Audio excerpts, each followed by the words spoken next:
మనం రోజూ ఎన్నో రకాల భావనలకు గురవుతుంటాం. కోపం, విపరీతమైన సంతోషం లేదా అకస్మాత్తుగా బాధ. ఇలాంటివన్నీ, ఈ భావనలన్నీ మన సొంతమని, ఇవే మన వ్యక్తిత్వమని మనం బలంగా నమ్ముతుంటాం కదా. అవును, అవి శాశ్వతమని మనం అనుకుంటూ ఉంటాం. ఖచ్చితంగా. కానీ ఇవన్నీ కేవలం గాలికి ఆరిపోయే ఒక దీపం వెలుగులాంటివే అని తెలిస్తే ఆశ్చర్యం వేస్తోంది. ఈనాటి మూలగ్రంథాల లోతైన విశ్లేషణకు స్వాగతం. ఈరోజు మనం విశ్లేషించబోతున్న మూలగ్రంథం పేరు the radiance of the burning lamp. ఇది ఎంఎన్ 146 అంటే నందకో వాద సుత్తలోని అద్భుతమైన సారాంశాన్ని మనకు పరిచయం చేస్తోంది. ఇక్కడ మనం ముఖ్యంగా నందక అనే ఒక గొప్ప భిక్షువు చేసిన బోధనల గురించి మాట్లాడుకోవాలి. సన్యాసినులకు ధర్మం బోధించడంలో ఈ నందక భిక్షువుకు చాలా గొప్ప పేరు ఉంది అని ఈ మూలగ్రంథాలు చెబుతున్నాయి. అంటే ఆయన చెప్పే విధానం చాలా భిన్నంగా ఉంటుందా? అవునండి. అత్యంత సంక్లిష్టమైన జీవిత సత్యాలను కూడా ఆయన చాలా తేలికైన, రోజువారీ జీవితంలోని ఉదాహరణలతో వివరించగల సమర్థుడు. ఈరోజు మనం చర్చించబోయే అంశం కూడా అలాంటి ఒక ఉదాహరణ నుంచే వచ్చింది. అయితే ఈనాటి మన విశ్లేషణ లక్ష్యం చాలా స్పష్టంగా ఉంది. మనం నిత్యం అనుభవించే రకరకాల భావనలు, మన ఆలోచనలు అసలు మన ఉనికి ఎంత అశాశ్వతమైనవో అర్థం చేసుకోవడం. నిజమే. ఇక్కడ అత్యంత ఆసక్తికరమైన విషయమేమిటంటే, ఇంతటి గంభీరమైన సత్యాన్ని కేవలం ఒక సాధారణ ఇంట్లో ఉండే నూనెదీపం ద్వారా ఎలా అర్థం చేసుకోవచ్చో తెలుసుకోవడమే మన ప్రధాన లక్ష్యం. దీన్ని మనం కొంచెం లోతుగా విశ్లేషించాలి. ఒక సామాన్యమైన దీపాన్ని ఉపయోగించి మనలో అత్యంత స్థిరంగా పాతుకుపోయిన నేను అనే ఒక భ్రమను నందక భిక్షువు ఎలా తొలగించారో తెలుసుకోవాలి. దీపాన్ని ఆయన ఏ విధంగా విభజించారో. ఆయన ఆలోచనా విధానం వింటే చాలా ఆశ్చర్యం కలుగుతుంది. ఒక నూనె దీపాన్ని తీసుకుని దానిని 4 ముఖ్యమైన భాగాలుగా ఆయన విభజించారు. ఈ 4 భాగాలను అర్థం చేసుకుంటే మన ఉనికి వెనుక ఉన్న నిజమైన స్వరూపం మనకు తెలుస్తుంది. ముందుగా దీపంలో మొదటి భాగం గురించి మాట్లాడుకుందాం. అదే వత్తి, అంటే దీపం వెలగడానికి ఆధారమైన దారం. వత్తి అంటే భౌతికమైన ఆధారం గదా. బహుశా దీన్ని మన శరీరంతో పోల్చారా? సరిగ్గా పట్టుకున్నారు. ఈ ఒత్తిని మన భౌతిక శరీరంతోనే పోల్చారు. బుద్ధుని బోధనల ప్రకారం చూస్తే మనకున్న 6 అంతర్గత ఇంద్రియాలే ఈ ఒత్తి: కళ్ళు, చెవులు, ముక్కు, నాలుక, శరీరం మరియు మనసు. ఇక్కడ మనస్సును కూడా ఒక ఇంద్రియంగానే చూడాలి అన్నమాట. ఖచ్చితంగా. ఒత్తి ఎలాగైతే దీపానికి భౌతికమైన ఒక ఆధారాన్ని ఇస్తుందో, మన ఉనికికి ఈ 6 ఇంద్రియాలు భౌతికమైన ఆధారాన్నిస్తాయి. కన్ను చూడటానికి, చెవి వినటానికి, మనస్సు ఆలోచనలను గ్రహించటానికి ఎలా పనిచేస్తాయో ఇది సూచిస్తుంది. కాని ఒకసారి ఆలోచిస్తే ఒత్తి ఎప్పుడూ ఒకేలా ఉండదు కదా. మనం దీపాన్ని వెలిగించిన క్షణం నుండి ఆ ఒత్తి కాలిపోతూ నెమ్మదిగా క్షీణిస్తూ ఉంటుంది. అదే, ఇక్కడే మనం గమనించాల్సిన అత్యంత ముఖ్యమైన విషయముంది. ఆ ఒత్తి క్షీణిస్తున్నట్లే మన ఈ ఇంద్రియాలు, ఈ శరీరం కూడా ప్రతిక్షణం మారుతూ, క్షీణిస్తూ ఉంటాయి. మనం అద్దంలో చూసుకున్నప్పుడు మన శరీరం నిన్న ఉన్నట్లే ఈరోజు కూడా ఉన్నట్లు అనిపిస్తుంది, కానీ లోపల కణాలు మారుతూనే ఉంటాయి. ఇంద్రియాల శక్తి కూడా తగ్గుతూనే ఉంటుంది. నిన్నటి కన్ను ఈరోజుండదు, నిన్నటి వినే శక్తి ఈరోజుండదు. అవును. కాబట్టి ఒత్తిలాగే మన శరీరం కూడా ఏమాత్రం శాశ్వతం కాదు. వత్తి శరీరమైతే ఆ శరీరం నిరంతరం పనిచేయడానికి ఏదో ఒకటి ఇంధనంలా నెట్టాలి. బహుశా దీపంలోని నూనె దాన్ని సూచిస్తుందా? అవునండి. 2వ భాగం నూనె. దీపాన్ని వెలిగించడానికి ఇంధనంగా పనిచేసేది ఈ నూనె కదా. ధర్మం ప్రకారం దీన్ని అనుశయ అంటారు. అంటే మనలో లోతుగా దాగి ఉన్న కోరికలు, అలవాట్లు, వాసనలు, మన ఈ ఉనికి కొనసాగడానికి కావలసిన నిరంతర ఇంధనం లేదా జీవశక్తి ఈ నూనెలాంటిదే. ఇక్కడ ఒక చిన్న సందేహం వస్తోంది. ఈ కోరికలనేవి ఎప్పుడు బయట కనిపించేవి కావు కదా, మనలో చాలా లోతుగా దాగి ఉంటాయి అంటారు. దీనికి దీపంలోని నూనెకు ఉన్న సంబంధమేమిటి? మంచి ప్రశ్న. నూనె దీపంలో చాలా ప్రశాంతంగా ఉన్నట్లు కనిపిస్తుంది, కాని అదే ఆ మంటను బతికిస్తుంది. అలాగే మనలో ఉండే ఈ అనుశయ, అంటే లోతైన కోరికలు ఎప్పుడూ పైకి కనిపించకపోవచ్చు. ఒక చిన్న పసిపిల్లాడిలో కూడా ఈ కోరికలు దాగి ఉంటాయి. సరైన సమయం వచ్చినప్పుడు అవి బయటపడతాయి. అవే మన జీవిత ప్రక్రియను నిరంతరం ముందుకు నడిపిస్తూ ఉంటాయి. బతకాలి అనే కోరిక, సుఖాలను అనుభవించాలి అనే తపన లాంటివి అన్నమాట. సరిగ్గా చెప్పారు. ఇవే ఆ ఇంధనం. నూనె ఉన్నంత కాలమే వత్తి మండుతుంది. అలాగే మనలో ఈ అంతర్గత కోరికలు ఉన్నంత కాలమే మన ఈ ఉనికి కొనసాగుతూ ఉంటుంది. అంటే ఇంధనం లేకపోతే దీపం ఆరిపోతుంది, కోరికలు లేకపోతే ఉనికి ఆగిపోతుంది. వత్తి, నూనె గురించి తెలుసుకున్నాం. మరి మూడవ భాగమైన మంట సంగతి ఏమిటి? మంటను దేమితో పోల్చారు? ఈ మూడవ భాగం చాలా కీలకమైనది. ఆ మంటను విజ్ఞానం లేదా స్పృహతో పోల్చారు. దీన్నే మనం ఒకదాన్ని గుర్తించే చైతన్యమనవచ్చు. మంట అనేది ఒక స్థిరమైన వస్తువు కాదు, అది ఒక నిరంతర ప్రక్రియ అని ఆయన బోధించారు. మంట స్థిరమైన వస్తువు కాదు అనేది నిజంగా ఆలోచించాల్సిన విషయం. మనం దూరం నుంచి చూస్తే మంట ఎప్పుడూ ఒకే ఆకారంలో కదలకుండా ఉన్నట్లు కనిపిస్తుంది కదా, కానీ దగ్గరగా చూస్తే అది క్షణక్షణం మారుతూ ఉంటుంది. ఈ ఇంధనం, వత్తి అనే ఆధారం ఉన్నంత కాలమే అది మండుతూ ఉండే ఒక ప్రక్రియ. దానికి స్వంతగా ఒక అస్తిత్వం లేదు. అలాగే మన స్పృహ కూడా మన శరీరం, మన కోరికలనే ఆధారాలపైన మాత్రమే పనిచేస్తూ నిరంతరం మారుతూ ఉండే ఒక ప్రక్రియ మాత్రమే అంటారా? ఖచ్చితంగా. దీన్ని ఇంకొంచెం వివరంగా చెప్పుకుంటే, ఒక క్షణం మన స్పృహ కంటి ద్వారా చూసే దృశ్యం మీద ఉంటుంది, మరుసటి క్షణం చెవి ద్వారా వినే శబ్దం మీద ఉంటుంది. ఇలా మంటలాగా అది ఒక ఇంద్రియం నుంచి మరో ఇంద్రియానికి మారుతూ ఉంటుంది. మనమెప్పుడూ లోపల ఒక శాశ్వతమైన అస్తిత్వం ఉంది, అదే అన్నీ చూస్తోంది అని భ్రమపడతాం కదా. అవునండి. కాని స్పృహ అనేది వత్తి, నూనె ఉన్నంత వరకే వెలిగే ఒక మంట. అది పరిస్థితులకు అనుగుణంగా పుడుతూ అంతరిస్తూ ఉంటుంది. వత్తి, నూనె, మంట ఈ మూడు విషయాలు అర్థం చేసుకున్నాం. కానీ దీపంలో ఈ మూడింటితో పాటు మరో ప్రధానమైన అంశం ఉంది, అదే వెలుగు. ఈ దీపం నుంచి వచ్చే ఆ ప్రకాశాన్ని లేదా వెలుగును ధర్మంతో ఎలా అనుసంధానం చేశారు? వాతావరణ ఫలితం మాత్రమే ఈ వెలుగు. అంటే వాటికి సొంతగా ఉనికి లేదా? వత్తి, నూనె, మంట కలిసినప్పుడు వాటి చుట్టూ ఏర్పడే ఒక ప్రభావం మాత్రమే ఈ వెలుగు అంటారా? అస్సలు లేదు. ఆ మూడూ కలిస్తేనే వెలుగు వస్తుంది. అలాగే మనమనుభవించే ప్రతి భావన కూడా, మన ఇంద్రియాలు, మన కోరికలు, మన స్పృహ ఈ మూడూ కలవడం వల్ల ఏర్పడే ఒక తాత్కాలిక ఫలితం మాత్రమే అని ఇక్కడ అర్థం చేసుకోవాలి. మన శరీరం బాహ్య ప్రపంచంతో సంబంధం పెట్టుకున్నప్పుడు మన లోపలి కోరికల ప్రభావంతో మన స్పృహ ద్వారా పుట్టే ఫలితమే ఈ భావన. ఇక్కడ మనం ఇంకొంచెం లోతుగా వెళ్ళాలి. మనం రోజూ ఎన్నో రకాల భావనలు అనుభవిస్తుంటాం కదా, సంతోషం, దుఃఖం, భయం, కోపం. వీటన్నింటినీ ఈ వెలుగుతో పోల్చవచ్చా? మూల గ్రంథంలో వీటి గురించి నిర్దిష్టమైన ఉదాహరణలేవైనా ఉన్నాయా? మూల గ్రంథంలో చాలా స్పష్టమైన ఉదాహరణలున్నాయి. మన భావనలను ప్రధానంగా 2 రకాలుగా విభజించారు. ఒకటి శారీరక భావనలు.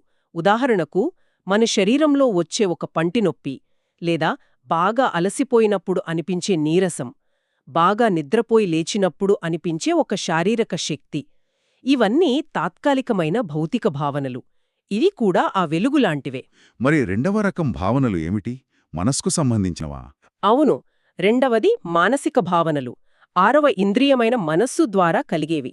ఉదాహరణకు, మనం ఒక రోజు చాలా సంతోషంగా మంచి మూడ్లో ఉంటాం. మరో రోజు ఎలాంటి కారణం లేకుండానే చాలా విచారంగా, చెడు మూడ్లో ఉంటాం. ఈ మంచి లేదా చెడు మూడ్స్ అన్నీ మానసిక భావనలే. ఇవి కూడా ఆ వెలుగులాగే తాత్కాలికమైనవి అని చెప్పడం ఈ ఉపమానం యొక్క ప్రధాన ఉద్దేశం. ఇది వినడానికి బాగానే ఉంది, కాని వాస్తవ జీవితంలో మనకు కోపం వచ్చినప్పుడు లేదా పంటినొప్పి వచ్చినప్పుడు ఇది కేవలం ఒక వెలుగులాంటిది అని పక్కన పెట్టేయడం చాలా కష్టం కదా. ఆ క్షణంలో ఆ నొప్పి లేదా ఆ కోపం చాలా నిజమనిపిస్తుంది. అవి తాత్కాలికం అని, అశాశ్వతం అని తార్కికంగా ఎలా నిరూపించవచ్చు? ఇక్కడే నందక భిక్షువు ఒక అద్భుతమైన పైనుండి కిందకు వచ్చే ఒక తర్కాన్ని ఉపయోగించారు. దీన్నే మనం టాప్ డౌన్ లాజిక్ అనొచ్చు. ఒకసారి మనం ఆ దీపాన్ని మళ్ళీ గమనిద్దాం. దీపానికి ఆధారమైన వత్తి ప్రతిక్షణం కాలిపోతూ మారుతూ ఉంది. దానికి ఇంధనమైన నూనె ప్రతిక్షణం తరిగిపోతూ ఉంది. ఇక మంట ప్రతిక్షణం గాలికి కదులుతూ మారుతూ ఉంది. ఈ 3 విషయాలను మనం అంగీకరిస్తాం కదా. అవును, ఆ 3 మారుతూ ఉంటాయి అనేది కంటికి కనిపించే వాస్తవం. మరి ఆ 3 క్షణక్షణానికి మారిపోతూ, కరిగిపోతూ అశాశ్వతంగా ఉంటే వాటన్నిటి వల్ల పుట్టే వెలుగు మాత్రం శాశ్వతంగా ఎలా ఉంటుంది? ఆధారం అస్థిరంగా ఉన్నప్పుడు దాని ఫలితం స్థిరంగా ఉండడం అసాధ్యం కదా. ఇదే ఆ మూలతర్కం.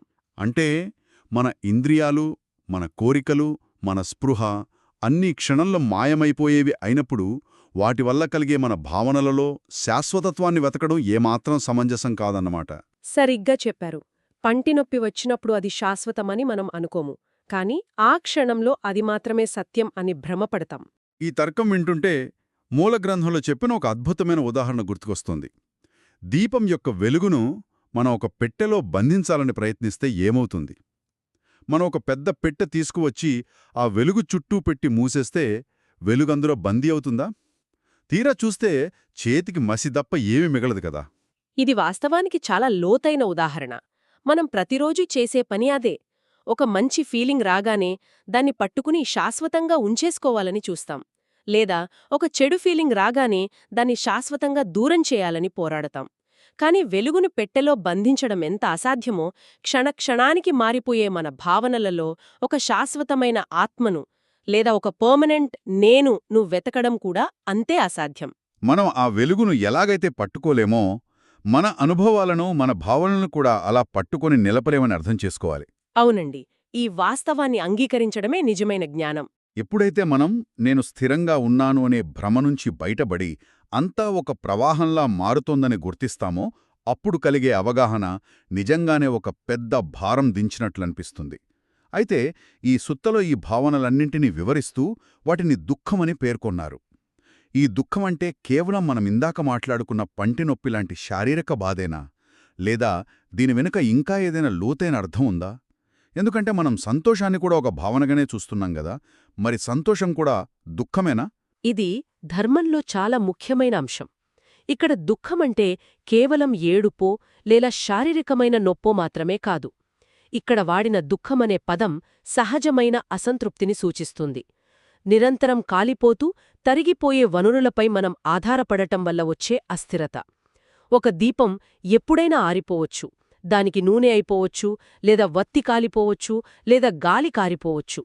ఆ దీపం వెలుగుపైనే మనం పూర్తిగా ఆధారపడితే అది ఆరిపోయిన క్షణంలో మనకు మిగిలేది చీకటి మరియు నిరాశ మాత్రమే. అశాశ్వతమైన వాటి మీద మన ఆనందాన్ని నిర్మించుకుంటే ఆ పునాది ఎప్పుడైనా కూలిపోవచ్చంటారా? ఖచ్చితంగా. సంతోషమనే భావన కూడా అశాశ్వతమే. అది శాశ్వతంగా ఉండాలని మనం కోరుకుంటాం, కాని అది ఉండదు. ఆ సంతోషం మాయమైన వెంటనే మనకు బాధ కలుగుతుంది. కాబట్టి మన సంతోషాన్ని ఆ అశాశ్వతమైన వెలుగుపై, అంటే మన క్షణికమైన భావనలపై నిర్మించుకుంటే అది సహజంగానే మనకు అసంతృప్తిని, భయాన్ని, ఒక రకమైన అభద్రతా భావాన్ని ఇస్తుంది. ఆ సహజమైన అసంతృప్తినే ఇక్కడ దుఃఖమనన్నారన్నమాట. అవునండి, ఆధారపడలేని దానిపై ఆధారపడటమే అసలైన దుఃఖం. ఇది కొండాంచున ఇల్లు కట్టుకోవడం లాంటిది. అక్కడ్నుంచి కనిపించే దృశ్యం ఎంత అందంగా ఉన్నా పునాది ఎప్పుడైనా కూలిపోవచ్చు అనే భయం ఎప్పుడూ ఉంటుంది కదా. సరిగ్గా అలాంటిదే ఈ పరిస్థితి కూడా. మనం ప్రతిరోజూ ఎన్నో భావనల గుండా వెళ్తుంటాం. ఒకరోజు అద్భుతమైన ఉత్సాహం, మరుసటి రోజు చెప్పలేనంత నీరసం. ఆ క్షణంలో ఆ భావనే శాశ్వతమన్నట్లుగా మనం ప్రవర్తిస్తుంటాం.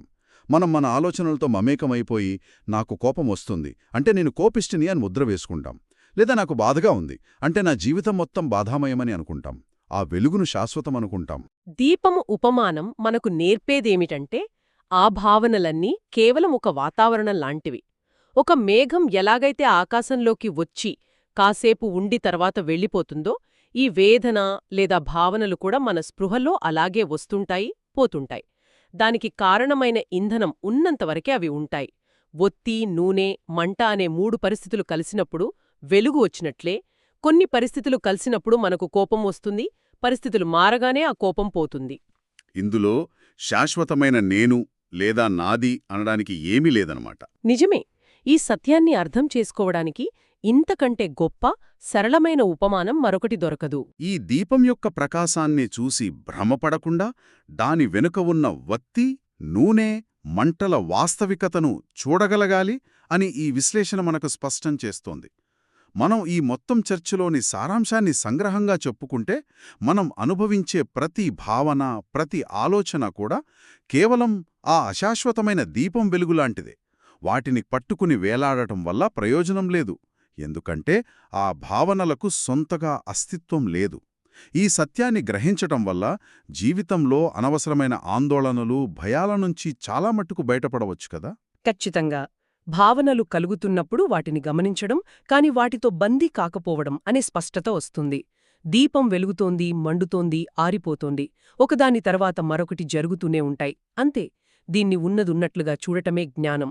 ఎప్పుడైతే ఈ స్పష్టత వస్తుందో అప్పుడు మనం భావనల ప్రభావానికి లోను కాకుండా స్థిరంగా, ప్రశాంతంగా జీవించగలుగుతాం. ఆ వెలుగులో కొట్టుకుపోకుండా ఆ వెలుగును గమనించే సాక్షిగా మిగిలిపోతాం. ఒక చిన్న నూనె దీపం మన జీవితంలోని ఇంత పెద్ద సత్యాన్ని ఇంత అద్భుతంగా ఆవిష్కరిస్తుందని బహుశా ఎవరూ ఊహించుండరు.